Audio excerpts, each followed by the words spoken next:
the next topic is very interesting. I think I believe that some of you likes to drink, and I also believe that a lot of us believes that a moderate drinking might be good for our health.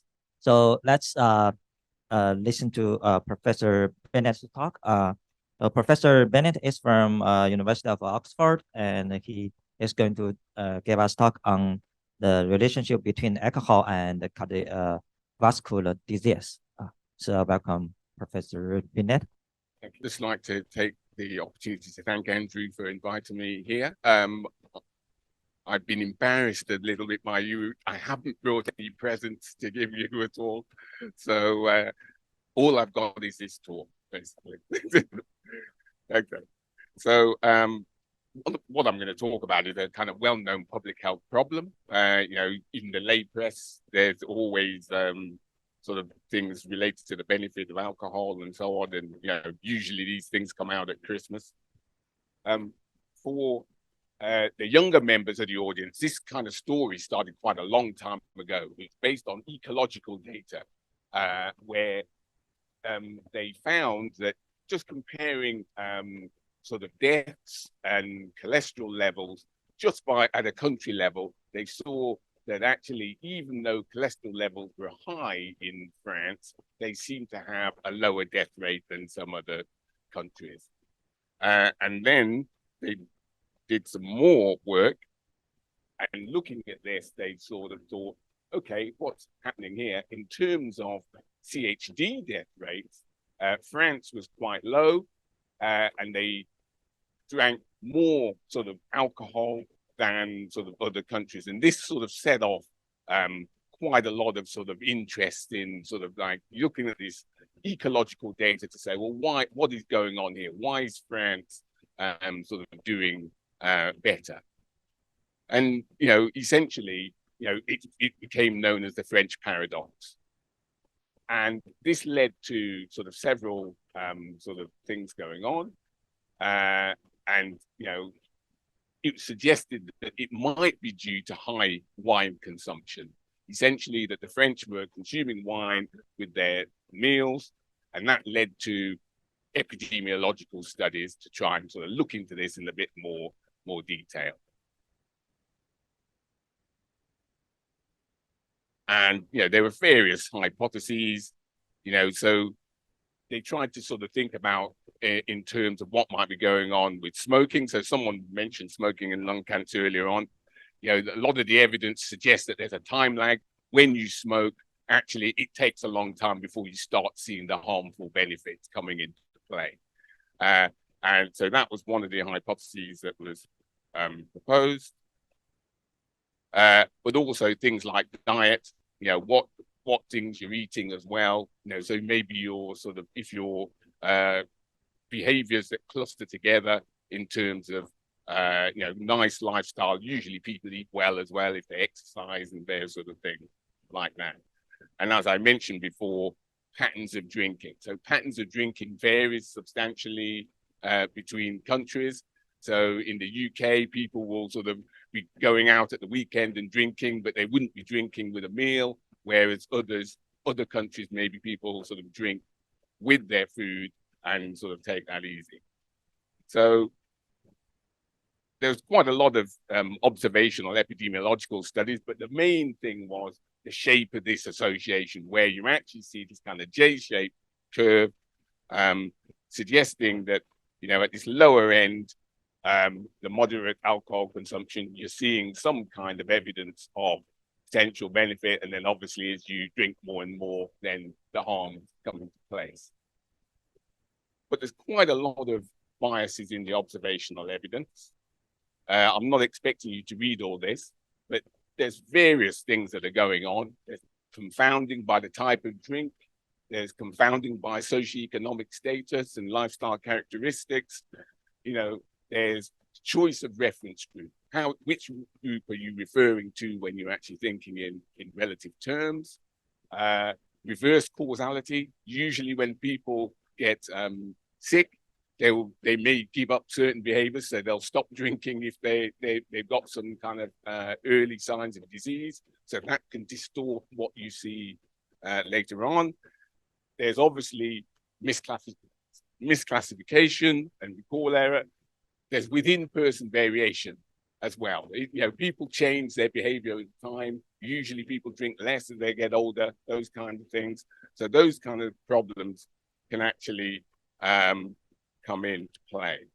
And just to illustrate what I mean from this is a graph where in the solid line, what's been done is using never drinkers as the reference. And you can see that the actual estimate of the potential benefit, so this is what this A is, it gives you a difference between if you've got the reference category as non-drinkers, and if you change that to moderate drinkers as the reference category, so that's what the dashed line is, what happens is this A here shows you the difference between what you might see in terms of the potential benefits, whereas it's 10% as opposed to 20.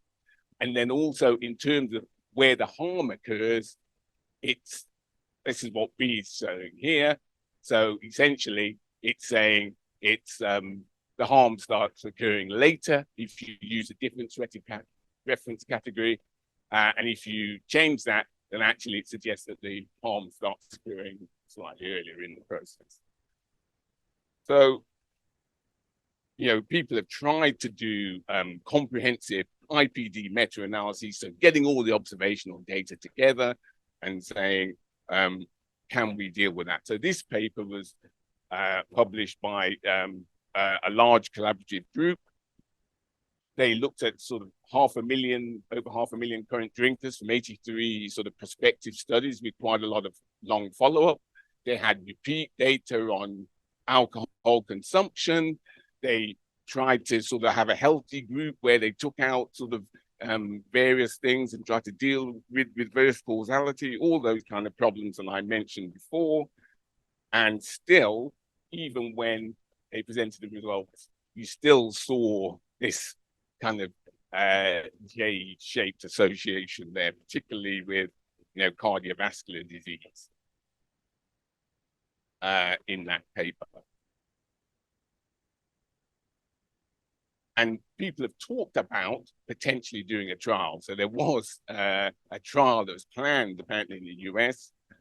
They were thinking of doing something with nearly 8,000 participants. They were going to randomize them to 1 drink a day for 6 years, and their primary outcome was going to be arterial, so atherosclerotic vascular disease, or vascular death, or diabetes, and then secondary outcomes.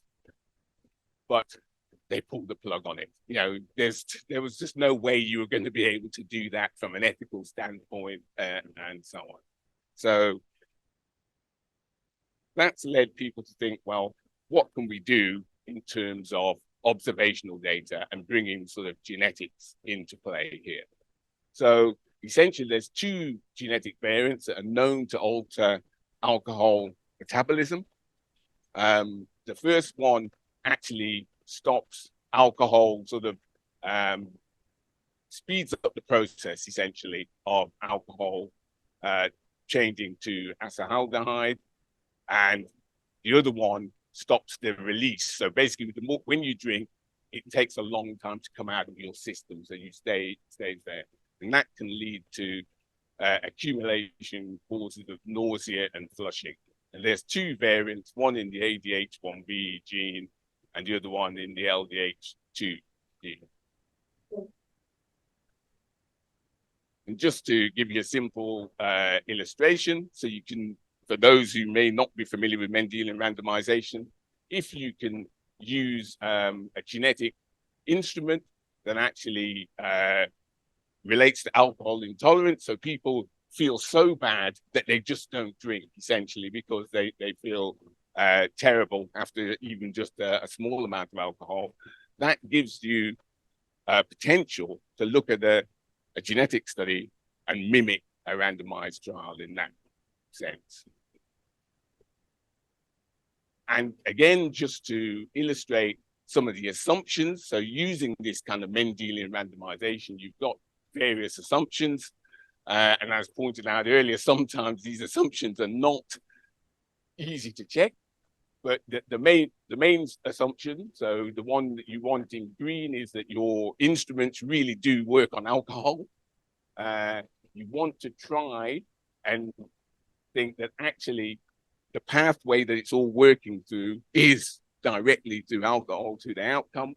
And you want to try and avoid any association with confounders. So I've just given you an idea of those assumptions. So it's the relevance, exclusion, restriction, and independence assumptions for those who are more familiar with that from the instrumental variable work.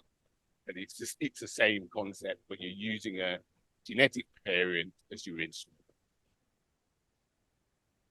And it's already been done in European populations, but actually in European populations, this RS671 SNP variant is monomorphic. So it's very, very rare in Europeans. So you just wouldn't be able to do anything on that. So most of the other studies are focused on the other SNP. And essentially what they found from those studies, they've lacked power to actually identify certain associations with things like type 2 diabetes and stroke. And there also was evidence of pleiotropy. So, basically something working through alternative pathways, for example, ever versus never smokers or education, for example. So this means that actually you want to try and use some other populations. And actually, this is a problem generally with sort of this type of research, Mendelian randomization. Most of the work's been done in Europeans in the past, but actually it's becoming more evident that actually you need to look in other populations to try and sort of answer particular questions. So it's common in this particular SNP, this ADLDH2 variant is common in East Asians. And again, just to remind you, this is the one that actually causes, it's sometimes known as the flushing gene in East Asians, and actually strongly reduces alcohol intake. The other variant is also available, but it's not as common, but it's still probably more common than in Europeans, and it accelerates the alcohol conversion and it reduces alcohol intake. So it still has an impact, but not quite as strong as the other one. And both of these variants are more prevalent in East Asian populations. So what we did is we've applied this to a cohort study in China. So I'll just give you a quick overview of this.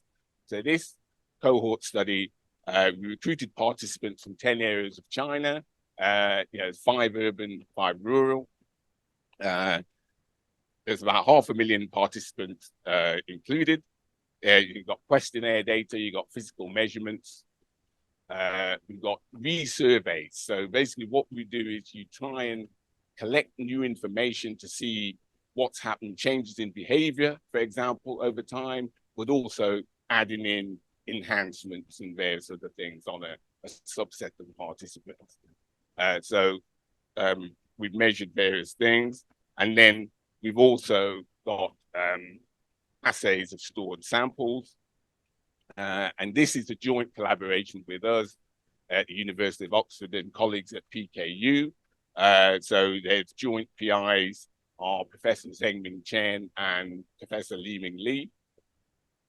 And we've got genotyping data and we've got some whole genome sequencing data. And those data are stored in China, and we have access to those. So essentially, we use this study to try and have a look at the relationship. So within this is just looking observationally, you can see there's a wide range of differences in alcohol intake. So this is the difference between the 10 study areas.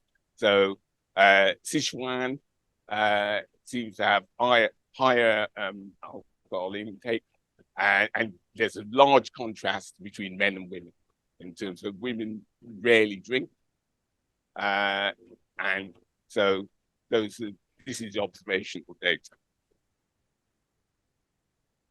And just to remind you again, these are the two genes that we had available.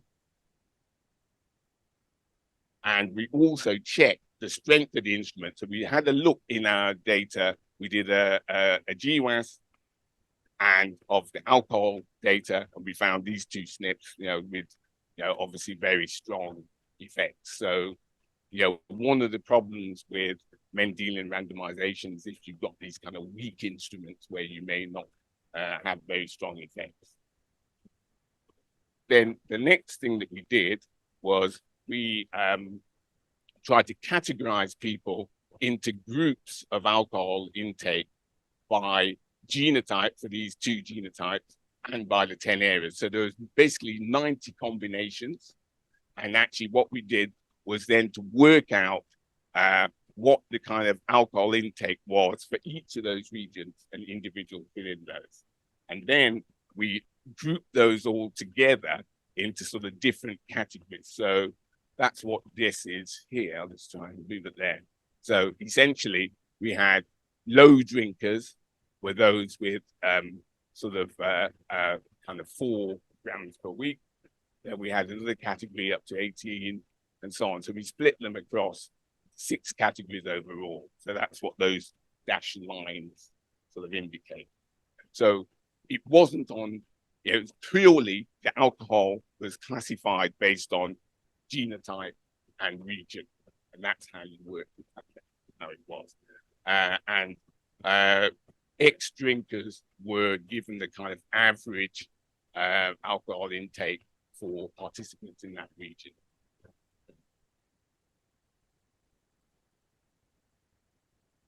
So then looking at this now in sort of men only, and women, you can see that classifying into these 6 groups, you had going from less than 1 drink a week, so kind of occasional drinkers, going up to 4 drinks a day in the males, and very low numbers in the females. We had to look to see if there was any evidence of pleiotropy. So, one of the biggest confounders is smoking with alcohol drinking. So trying to have a look to see if there's any association there. And you can see that across those 6 categories, the smoking levels are very similar. And then we also wanted to have a look at potential risk factors that alcohol is related to. So it's well known that alcohol increases blood pressure, it lowers, it raises HDL, and it should also be linked to various sort of liver enzymes that are kind of related to sort of cirrhosis. So actually, these were almost kind of like a positive control to actually show that the instrument that we created was actually doing something that you might expect that's plausible with the literature. And then how did that compare when we looked at the observational versus the genetic? So as in the conventional epidemiology that I showed you with the J-shaped association, when you looked at that for the strokes, that's exactly what you saw. But when you looked at the genetic epidemiology, you saw a more log linear association. Similarly, when you looked at hemorrhagic stroke, so that's more common in East Asian populations, you saw a similar sort of thing with a J-shaped association, but a log linear association from the genetics. And for myocardial infarction, again, you see that kind of J-shape for the conventional epidemiology, but you don't really see a clear relationship from the genetics, suggesting that, well, it's not quite clear if there's any benefit, but there certainly isn't any benefit at lower levels. But you probably need a bit more data to actually say anything on that. And because women rarely drink, you can actually use them as a kind of way of assessing pleiotropy. So is it actually working through alcohol it's per se? And actually we assessed the effects and we found no evidence of a positive association with blood pressure or HDL or the GGT, which is the liver enzyme, with either stroke or MI as well. So there was no association in women, which kind of confirmed that actually it's alcohol intake per se, potentially, that could be working here. And then we looked at some other things, so various sort of polyunsaturated fats and sugars, and again, just to try and see what might be going on in terms of male drinkers versus non-drinkers, to get an idea of what could be happening there. And you can see that for some of these fatty acid concentrations, some of these things are sort of positively related, some sort of zigzagging around a little bit, which relates to sort of kind of some of the dietary things. So linoleic acid is found in plant-based oils and nuts, and that looks like that could be potentially alcohol could be lowering that.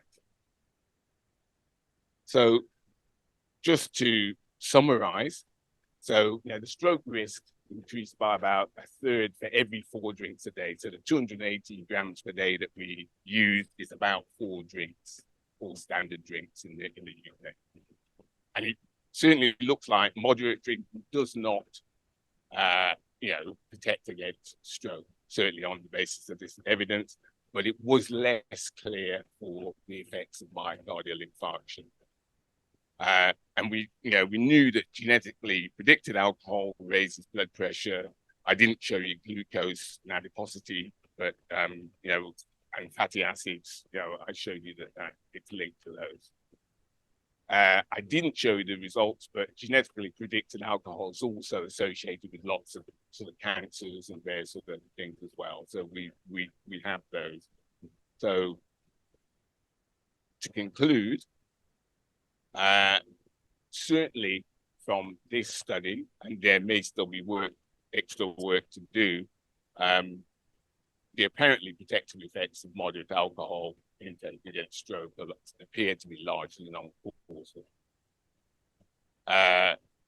Increasing blood pressure and stroke risk, and it didn't really have any effect on MI. And it could be the reason why you didn't see anything on MI was actually maybe the effects on blood pressure being counterbalanced by some of these other protective effects on these sort of linoleic acids and various other things. So, taken together based on the available evidence. So I'm thinking in terms of how you kind of triangulate this. So what have you seen from other observational studies, and what can you see from here? It looks like the harms outweigh the benefits in terms of, so you wouldn't recommend someone take up drinking if they weren't drinking anyway. So, there doesn't appear to be any benefits there. So I just want to finish with some acknowledgements. This is quite an old picture now, but, these are our colleagues from China when they're visiting. So this is Professor Li-Ming Li here. That's Richard Pito. And this is Zhengming Chen, who's the PI of the study in Oxford, and Li-Ming Li's PI at GKU, and that's Rory Collins, head of department. And they're all standing under a picture of Richard Dahl in the building there that's named after him. And I'd like to stop there. Thank you.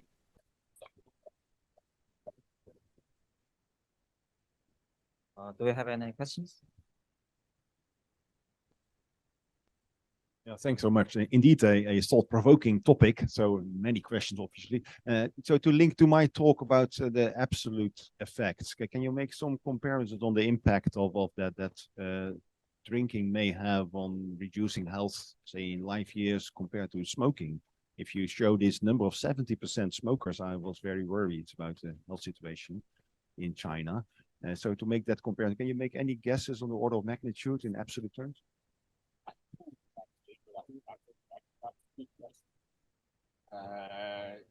Yeah, my guess is it's probably not as. My guess is it's not. Alcohol is probably not as impactful as smoking. That would be my guess. But we haven't actually made any sort of comparisons in terms of saying, well, you know, what are the kind of lifetime harms or whatever. But yeah, that could be quite an interesting thing to do.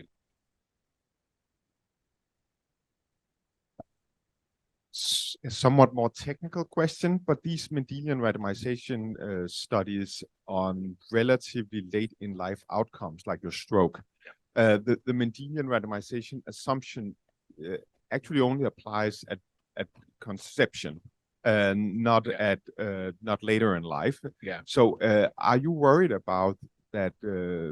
Other, the mortality before you get to your stroke could invalidate your randomization? That's a good point. I mean, you'd like to think that actually, you know, because of the particular sort of this variant, so we know sort of biologically what it does. Actually, you know, if you're born with that, you actually will be a lifetime non-drinker, for example, or be able to tolerate drink and be able to sort of drink. So I think that actually, because of we know quite a lot about this, that might be why it's a bit more valid than maybe some other particular instruments that you can use. But you know, it's a good point. That is true.